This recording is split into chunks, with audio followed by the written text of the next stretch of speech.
The SEC clearly lost as a matter of law, and the judge wrote, XRP is not a security as a kind of intrinsic thing. In certain circumstances, which is kind of a narrow definition around institutional sales, it could be a security.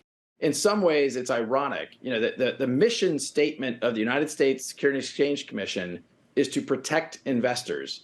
They went after Ripple, suggesting that all kinds of things, everything we were doing was selling an unregistered security, and the judge really very clearly said, sales through exchanges, not a security. When it's used for compensation, not a security. When it's used for incentives around the overall XRP ecosystem, not a security. So, we have already moved a lot of our activity, and frankly, 95% of our customers are non-US. So a lot of our activity has been outside the U.S. jurisdiction because that's where our customer demand is. But I think that's where the U.S. is losing.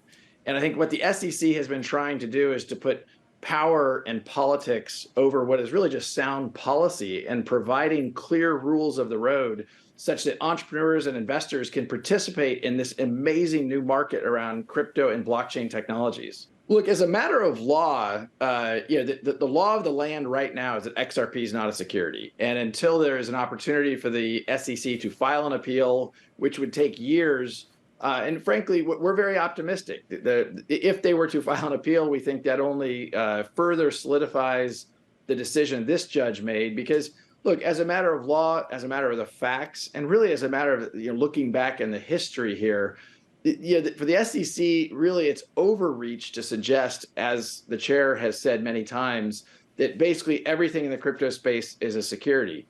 Well, we now have a judge very clearly saying that is just not true, and very clearly saying XRP is not a security on exchanges and all these different use cases, which I think helps the whole industry for sure. So this is a win for Ripple. It's also a win for the entire crypto industry. And I think that's why you saw the crypto industry react so positively over the last 24 hours. Welcome to the Crypto Teacher. And I come back with that video just to make you think. Don't forget to like and subscribe to the channel. And guys, we have Brad Garlinghouse on the verdict of the SEC. And the question is, will the SEC bring in a settlement for them selling to institutional investors? Because you're talking about close to $1 billion that was sold to institutional investors. So it looks like the Ripple movie is not over. We have to keep a close eye on the SEC and Gary Gensler and see if they happen to bring in a lawsuit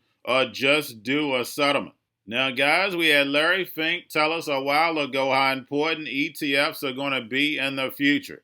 And now, all of a sudden, he's going after a spot Bitcoin ETF because what did he say? It brings down costs. Remember, guys, we're going to be going through hyper-deflation. Blackstone stated it's going to be a whole decade of no growth in the U.S. And that's the reason why we have Jeremy from Circle selling people on a stablecoin, internet money. And guys, we know this is for the robots, algorithms, and drones. The fourth industrial revolution would not work with paper money. And guys, we know the Fed and Congress created all this inflation with all this money printing. And we know core inflation is not down. We can easily see that in the grocery store. But we also know it's a few hands that own everything. The illusion of choice. So we know they can bring down prices immediately. But guys, remember, this is part of the plan. They have to destroy this legacy market. And we have Larry Fink question about all the interest that we're paying. Guys, it's $31 trillion of debt, and you're going to be paying higher interest rates for longer. And we know next year they're going to start cutting. But guys, you're talking about $1 trillion on top of what we already have. And we're still accumulating debt. And don't get me wrong, if you're printing money in your own currency to pay for your debt, it really is no such thing as debt. But now, because we have all these countries getting off the dollar, and we know that the emerging markets led by China are about to flip that switch on the fourth industrial revolution, where the robots, algorithms, and drones take the economy over, pay each other with crypto, and the sheep go inside the metaverse. And guys, it's going to cause hyper deflation. And then the people are going to get free money airdropped to them. So therefore, you don't have any social unrest. Remember, they already did the test, but little do they know, this money is going to be programmable, telling you what, where, and when and how to buy, and you have 3 to 6 months to spend it or poof, it's gone. And remember, the crypto teacher told you, because he knows, when it comes to the New World Order, it's all planned out. You have a wonderful day. Can you talk about how crypto fits? Well, I can't talk about Bitcoin because we have a filing with the SEC, so I'm prohibited. I can talk about crypto in general, and I can talk about what we have done. You know, we believe we have a responsibility to democratize investing. And we've done a great job, and the role of ETFs in the world is transforming investing. And I think we're only at the beginning of that. I mean, we believe the fixed income market is going to become multiple $1 trillion in ETFs. Equities will continue. More and more of the market will be delivered through an ETF platform. If you think about what was done 20 years ago now with the advent of a gold ETF, that really democratized gold investing. It brought down the cost of transaction for gold. I mean, the cost of transacting physical gold is absurd. And now with crypto, the idea of democratizing that role, the cost right now to transact is quite expensive. We're talking points, not decimal points. And so that's a big point. Two, over the last 5 years, more and more global investors are asking us about the role of crypto. And as I said, I do believe a lot of crypto is going to be, it's an international asset. It has a differentiating value versus other asset classes, but more importantly, because it's so international, it's going to transcend any one currency and currency valuation. If you just look at the value of our dollar, how it depreciated the last two months, and how much it appreciated over the last 5 years, I mean, an international crypto product can really transcend that. And that's why we believe there's great opportunities, and that's why we're seeing more and more interest. And that interest is broad-based worldwide. But in today's global economy, the dollar's position of strength is under threat. Competition for what money gets used on the internet is increasing. The real question is whether global commerce will happen in digital dollars or digital euros or yuan. And the United States has a choice to make. Does it want dollars to be the foundation of currency on the internet, or do we want to let other countries lead the way? If the dollar is to remain the world's reserve currency, if America is to lead the world economy for the next 10 years and beyond, then we need to build trust in digital dollars and regulate stablecoins today. It's manifesting itself. Those are the people that are looking for cheaper toothpaste and all the issues that are going around inflation. Core inflation is not down. CPI, yes, but core inflation, the real inflation that hurts a small individual that's trying to live off $58,000, they're getting killed.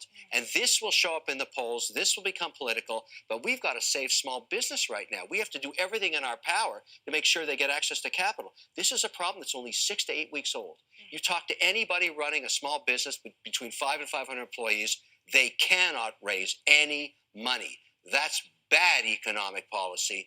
And that's because Biden's focused only on the big guys. Well, we have a family small business, and not only have we been choking for so many years under this administration because of the COVID policies and the regulations, but to your point now, we can't get any capital, and the capital means nothing anyway because the dollar is so much less of a value.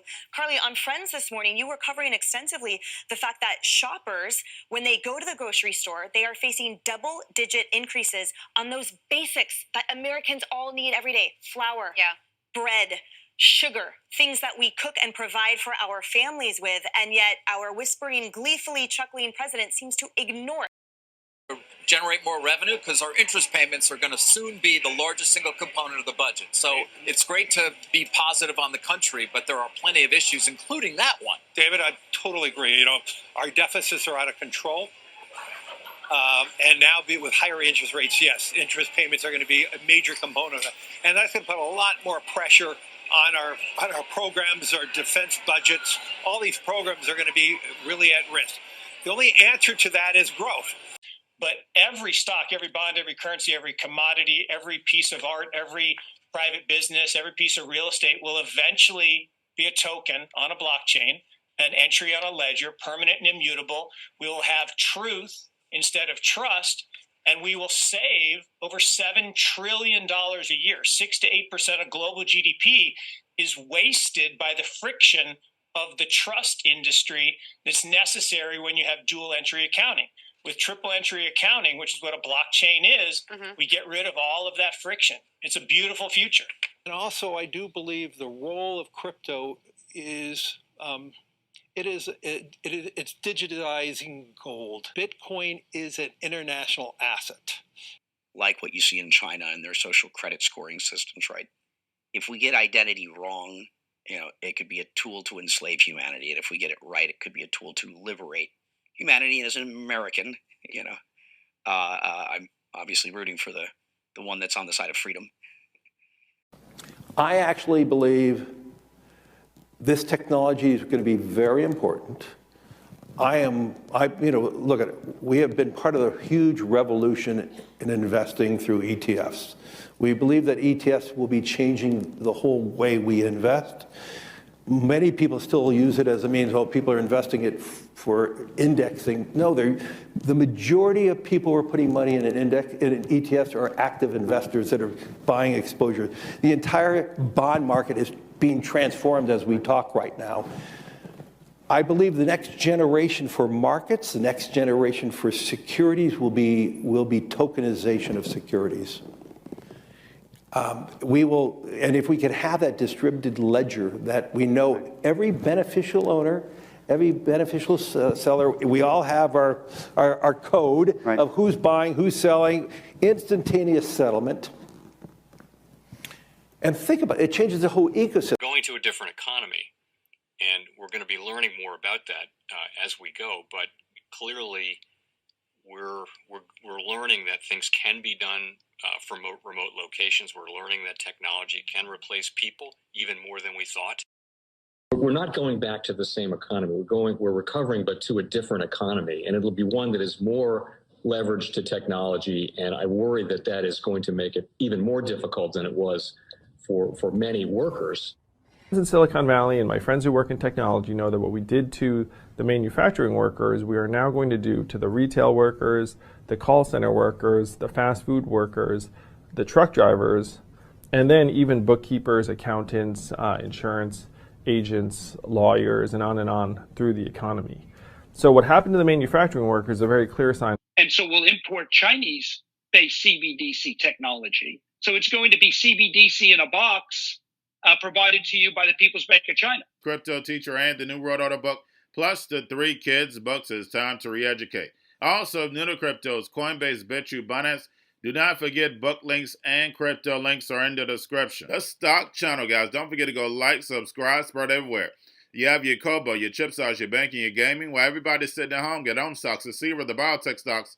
And while everybody's at home wishing they were still getting that free money, what are they doing? Drinking and smoking weed. Don't forget about those stocks, and you have a wonderful day. The most powerful person in the world is the storyteller. The storyteller sets the vision, values, and agenda of an entire generation to come. Steve Jobs. And guys, you know I truly believe in this. When you look at the New World Order, they're the storytellers. And that's the reason why I wrote my New World Order book. But guys, now it's time to change the current generation. And I wrote 3 kids books. You know, I love the Trinity because I understand the power that's in it. So I have 3 books. We have an opportunity to change the generation, to educate, not just me, but I want to show you that I take action on a daily basis. And I want you to take action on a daily basis. Whether it's your job, whether it's in your community, we have an opportunity right now to educate the masses. I posted this on my Twitter account. Please share, but this is a short clip of the 3 books. There's going to be a clothing line and action figures. Please get these books for your kids, nephews, cousins, friends, so therefore we can start the re-education now. Because as we see, the 4th Industrial Revolution foundation is definitely here. robots, algorithms, drones, taking humanity out the picture. We have to re-educate. But let's get into the video. Part 1. King Joshua and Grandma Tam save the village. Part 2. King Joshua and Grandma Tam save New York. From COVID Stories 3. Part 3. King Joshua and Grandma Tam goes to China. It's mandatory to get part 1, part 2, and part 3 of this series. It's time to re-educate Generation Z.